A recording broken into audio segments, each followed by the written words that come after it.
খোঁজার পরে দেখি নাই। তখন আমি বিছানার মধ্যে পড়ে গেছি। পড়ে যাওয়ার পরে আমার মনে করেন আমার একটা মনে হয় আতঙ্ক ভয়ের মধ্যে পড়ে গেছি। পড়ে যাওয়ার পরে দেখি আমার বাক্সর তালা ভাঙা।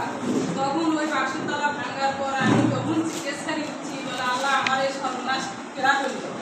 তখন আমার এক দুই জায় বললো, বলে এই পদ্ম দেখেন কল্পনা করা কোন জায়গা, কল্পনা করা আমি হলো যে শুনি তো ওই কোন সমান নাই আর পল্লবর ও জায়গা নাই। তখন পল্লব ফির পল্লবে বললো, এ তুই আমার হলো যে কিসের হুমকি দেখাস, তোর ভাই তুই আয়, কোনো যে ভেজাল আছে তুই আয়। কয় না, এ তুই কিসের হুমকি দেখাস। ওই মেলা আপন তাপল মেলা কথাবার্তা গালি গালাজ পারলো। করার পরে আমি ফির আবার আমি গেছি, যাই আবার পা বন্ধ করছি।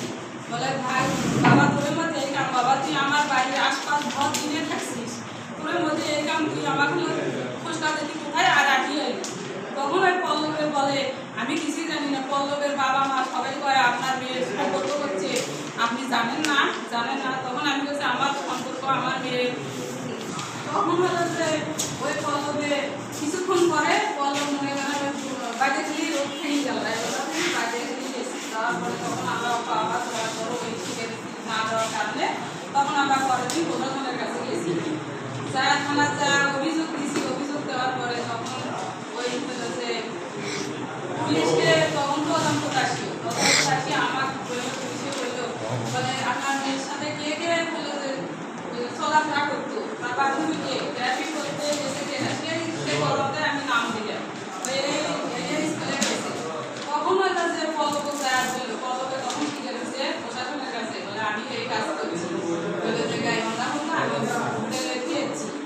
তখন হোটেলে তদন্ততে পুলিশ প্রশাসন শুধু আমার জামাই শুধু এই হোটেলে আসছে। আসার পরে দেখে সে হোটেলে নাই, বাই করে দেওয়ার পরে সে ঠিকানা দিছে।